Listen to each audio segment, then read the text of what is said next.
लड़का, इस उम्र में बच्चे स्कूल जाते हैं, दोस्तों के साथ क्रिकेट खेलते हैं, मोबाइल पर रील्स बनाते हैं। लेकिन बंगाल के एक गांव में रहने वाला ये लड़का पिछले 5 साल से अपना घर छोड़कर एक तालाब में रह रहा है। ना बिस्तर है, ना सोने को छत है, सिर्फ और सिर्फ पानी ही पानी है। कभी 4 दिन, कभी 5 दिन और कई बार तो लगातार 7 दिन तक ये लड़का पानी से बाहर ही नहीं निकलता है।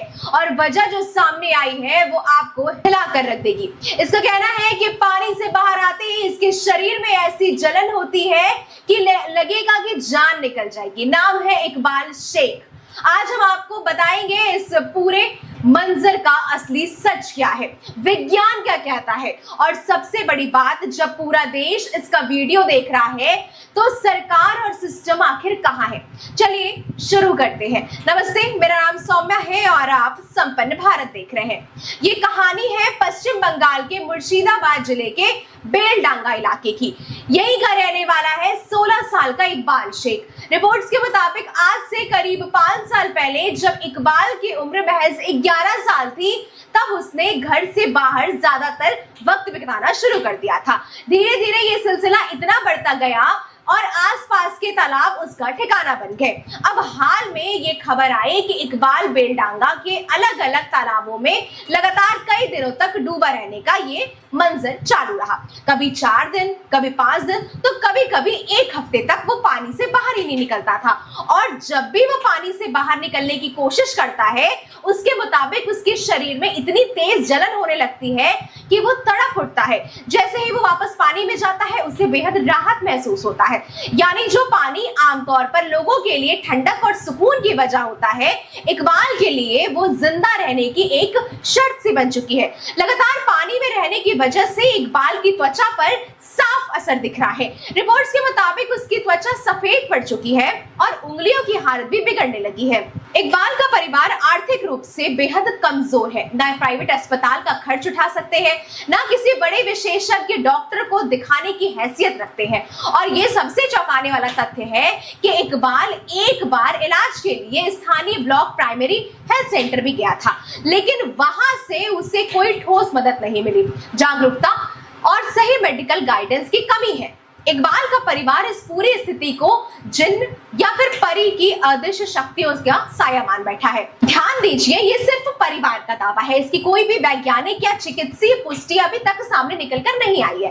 अब रोज बड़ी तादाद में स्कूली बच्चे वहां पर जा रहे हैं इकबाल को देखने के लिए। कुछ लोग इसे चिवड़ा बिस्किट भी खाने को दे रहे हैं, लेकिन कोई भी उसे घर वापस लाकर ठीक से इलाज नहीं करवा पा रहा है। यानी 5 साल से एक बच्चा तिल तिल कर तकलीफ झेल रहा है और अब तक उसकी सही मेडिकल जांच तक नहीं हो पाई है। इकबाल का ये मामला पहली बार सामने आया था CNBC TV 18 की एक रिपोर्ट के हवाले से। उसके बाद बीते 1 हफ्ते में ये कहानी हर बड़े न्यूज चैनल और सोशल मीडिया पर छा गई।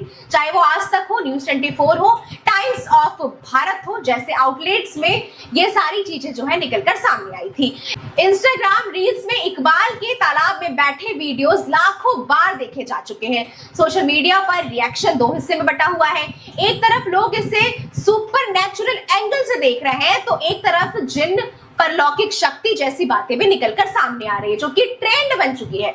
दूसरी तरफ एक बड़ा तबका सीधा सवाल पूछ रहा है, इतना वायरल होने के बावजूद जब तक किसी डॉक्टर या सरकारी अमले ने इकबाल की सुध क्यों नहीं ली?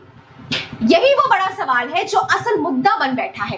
अब जरा भावनाओं से हटकर विज्ञान की भाषा में समझते हैं। सबसे पहले बात साफ कर दें कि इकबाल की अब तक कोई भी ठोस विस्तृत मेडिकल जांच में रिपोर्ट सामने नहीं आई है, तो कोई भी डॉक्टर आज की तारीख में सटीक डायग्नोसिस का दावा नहीं कर सकता है। लेकिन जो लक्षण सामने आए हैं, त्वचा का सफेद पड़ना, नरम होना, जलन जैसी चीजें निकल कर आई है, मेडिकल साइंस में कुछ जानी पहचानी बातें जरूर मौजूद है। पहली चीज जिसे डॉक्टर स्किन मेरेशन कहते हैं, जब त्वचा लंबे वक्त तक लगातार नमी या पानी के संपर्क में रहती है तो वो पीली, मुलायम और झुर्रीदार पड़ने लगती है। गंभीर मामलों में त्वचा की सुरक्षा परत कमजोर हो जाती है, जिससे दर्द, जलन और इंफेक्शन का खतरा बढ़ जाता है।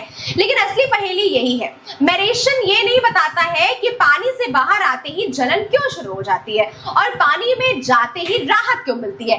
यानी सिर्फ त्वचा की परेशानी इस पूरे पैटर्न को पूरी तरह से एक्सप्लेन नहीं करती। दुनिया भर में डॉक्टरों ने कुछ बेहद दुर्लभ स्थितियां दर्ज की है जहां त्वचा और पानी का रिश्ता असामान्य होता है, जैसे एक्वाजेरियम आर्टिकेरिया, एक दुर्लभ स्थिति जिसमें त्वचा पानी के सीधे कांटेक्ट में आते ही जलन और चकत्ते जैसी प्रक्रिया शुरू कर देती है। ध्यान दीजिए, ये इकबाल के मामले से उल्टा पैटर्न है। वहां पानी तकलीफ की वजह है, यहाँ पानी राहत की वजह है। एक और अपेक्षाकृत आम स्थिति है जिसे लोग स्विमर से हैंडल्स भी कहते हैं, जहां पानी में हाथ पैर देर तक रखने से त्वचा अस्थायी रूप से सफेद और सिकुड़ती हुई नजर आती है। लेकिन ये आमतौर पर कुछ घंटों के लिए होता है, उसके बाद सब कुछ पहले की नॉर्मल हो जाता है। इकबाल जैसे 5 साल के पैटर्न से उसका कोई मेल नहीं है। यानी साफ भाषा में कहें तो इकबाल का मामला अभी तक मेडिकल साइंस में किसी एक पहचानी हुई बीमारी में फिट नहीं बैठता। विशेषज्ञ कहते हैं कि जब तक चर्म रोग विशेषज्ञ, न्यूरोलॉजिस्ट और जरूरत पड़े तो मानसिक स्वास्थ्य विशेषज्ञ मिलकर पूरी जांच नहीं करते, तब तक कोई भी थ्योरी, चाहे जिन्न की हो या फिर किसी बीमारी की, सिर्फ अनुमान ही लगा सकते हैं। एक 16 साल का बच्चा 5 साल से रोज तड़प रहा है। परिवार एक बार सरकारी स्वास्थ्य केंद्र में भी गया, लेकिन वहां से भी कोई ठोस इलाज निकलकर सामने नहीं आया, कोई आगे की जांच नहीं हुई। सवाल यह है, क्या ब्लॉक स्तर के स्वास्थ्य केंद्र के पास ऐसे दुर्लभ और उलझे हुए मामले को बड़े अस्पतालों तक भेजने का कोई तंत्र नहीं है? दूसरा बड़ा सवाल, जब इकबाल का वीडियो देश भर में इतना वायरल हो चुका है, लाखों व्यूज आ चुके हैं, तब तक जिला प्रशासन या राज्य स्वास्थ्य विभाग की तरफ से कोई आधिकारिक बयान या मेडिकल टीम भेजे जाने की खबर क्यों नहीं आई है? और तीसरा सवाल सबसे जरूरी भी है, क्योंकि रोज तालाब किनारे भीड़ जुटती है, लोग तस्वीरें लेते हैं, वीडियो बनाते हैं, बिस्किट फेंकते हैं, लेकिन क्या किसी ने इकबाल को एक बीमार बच्चे की तरह इलाज किया, इज्जत दी, गोपनीयता के साथ ट्रीट दिया, या फिर वो वायरल तमाशा बनकर रह गया है? तो कुल मिलाकर कहानी ये है कि एक बच्चा जिसकी बीमारी का नाम अब तक शायद से निकलकर सामने नहीं आ पाया है, 5 साल से अकेले वो इस दर्द से लड़ रहा है। परिवार के पास पैसे नहीं है, सिस्टम के पास शायद तंत्र नहीं है, और भीड़ के पास सिर्फ मोबाइल और कैमरे बने हुए हैं, तब भी उसका इलाज नहीं हो पा रहा है। इस खबर से जुड़ी पल पल की अपडेट आपको देते रहेंगे, तब तक के लिए जुड़े रहें संपन्न भारत के साथ। धन्यवाद।